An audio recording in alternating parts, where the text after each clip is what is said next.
Afternoon, guys.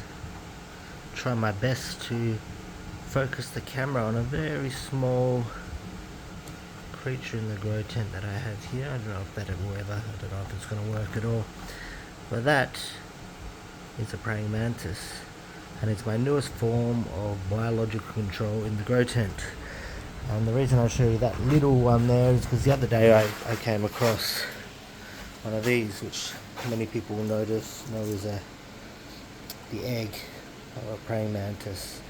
And so this can contain many little baby praying mantis in there. So I put this in the tent a little while ago, and today saw my first little baby, which is great because there's lots of little bugs and critters that are always flying about in here. There's snails and aphids and all sorts of little things that come in because most of these plants are outside before they came into the tent. So very pleased to see first little baby praying mantis in here, and hopefully keep the pests down. I don't like using poisons on any of my plants, so we'll see if this tent fills up with some big praying mantises over the next couple of weeks.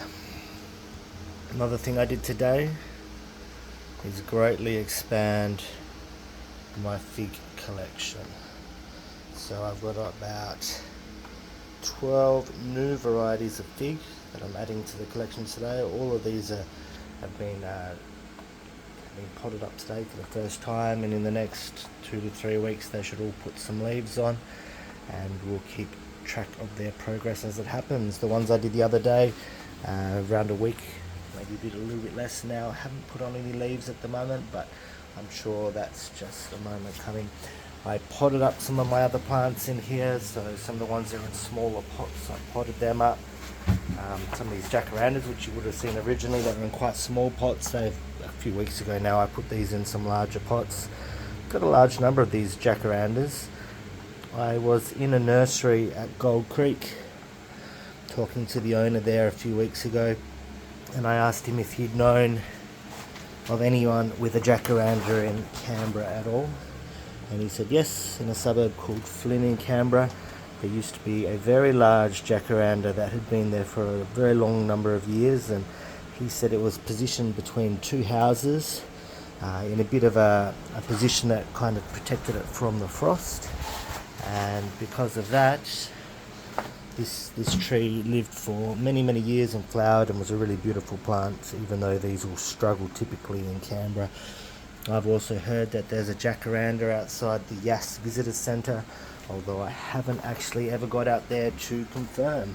But since I potted all these up, they've put on some really great growth. These are all from seeds, and when I get out and plant them in the garden, I'm going to plant them all out there, and hopefully some of them have either the perfect location to keep them alive in the frosts, or the perfect genetics that just gives that little bit of more frost tolerance so we can have a beautiful flowering jacaranda. Some of these other ones that I've got in here are some more marginal flowering plants as well. I do always tend to go for the subtropicals, as you all know. I'm just looking for where I've placed it now. I've got one in here. This is an Illawarra flame tree grown from seed. There's a couple in here. This is one. This isn't the one I wanted to show you because it's just defoliated for some reason. This is called a Parrot Tree, which is a subtropical tree that puts off some really beautiful flowers, a lot of nectar, which attracts the birds, and I have two of those. Can't see where I put the second one though. It's in here somewhere. And so yeah, a lot of these little subtropicals I'll get going, and I'm sure that I can get something to flower as well as all the fruits in here. The babaco is starting to put on some fruit in the tent, so whether or not they're going to get pollinated and survive, we'll yet to see, but lots of fruits coming on this plant, so it'd be good to try some babaco hopefully later this year. Lots and lots of new growth on this canistel here. This is what the praying mantis was on before, so these are really starting to take off. One thing that I thought was, in another video I posted about this dragon fruit, I thought it had some flower buds. Not flower buds, new branches. So I don't have a lot of need for all of these branches on here, so I'm probably going to end up taking some cuttings of that dragon fruit and doing something with it.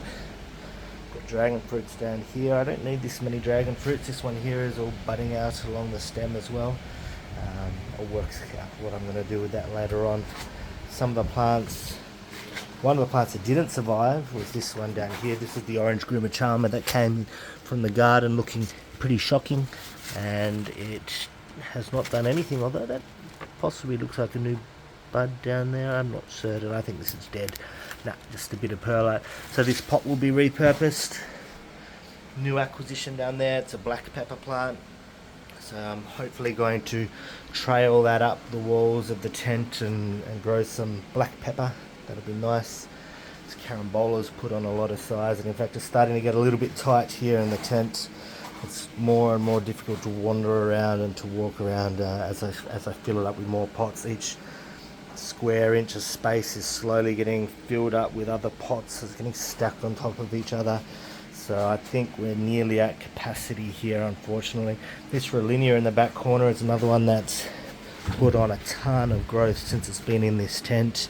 It was actually looking really scrawny when it was outdoors, but now still with an aphid problem. Look at all those aphid husks. I have to still spray this every few days to kind of get that keep them under control. But this has put on a lot of growth. It's look at the aphids on this. I'll give that a spray after this video, I think. But no, lots of growth on it. This Rollinia, the leaves are very fragrant. It's a really beautiful smelling plant. I really want to taste test this plant. This is one of the ones that is on my very top of the list that I want to try. So very excited to see that grow a lot. One plant that I'm not quite sure to do with is these black sapote. They've been flowering for a while now, but they all abort all their flowers. I know that there's male and female flowers for the black sapote. I'm not sure if I need to manually pollinate it. There's obviously very few pollinators inside this grow tent. I'm not sure how I'd go about pollinating it. The flowers are quite closed. I've had a look at them a few times. I've found it a bit difficult to work out how I would pollinate this, and I had a little bit of difficulty working out which is the male and which is the female flowers as well, but they've aborted each a number of flowers now, and I would like to fruit that. So if anyone knows what I need to do to get a black sapote hand pollinated, or if they're even male and female plants, or if they're bisexual, got both flowers on both the same plant, that'd be great to know. So yeah, just a bit of an overview, guys, a bit of an update. Jackfruit up the back there. This was just a stick. This one was almost dead when I put it in here. This one's actually putting on heaps of growth now. Jackfruit grow quite big. I'm not sure what I'll do with this one if it keeps putting on growth.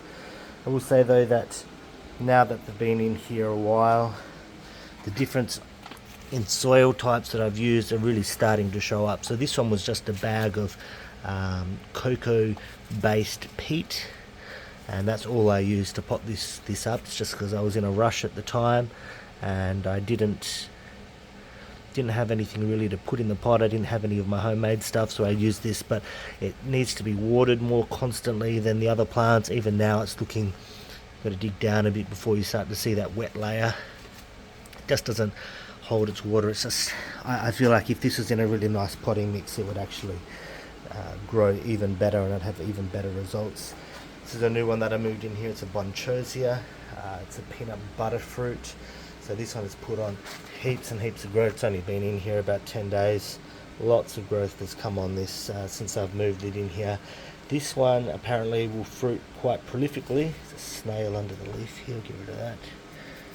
So they'll fruit quite a lot, and meant to be quite tasty plants. So that'd be really good. My son loves fake peanut butter. He's allergic to peanuts, so he'll probably enjoy those. He likes the vegan stuff though. Let's see what he thinks when that fruits.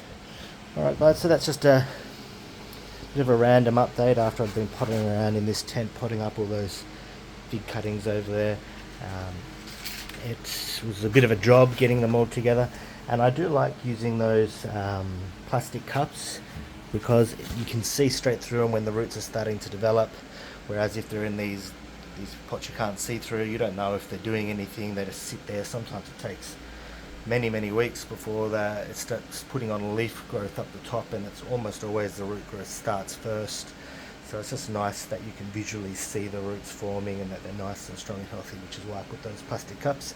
And I just get a soldering iron and I tip the cups upside down and I poke, I don't know, 8 or 9 holes in each one so that has good drainage, lots of perlite like before, and we'll see how they go.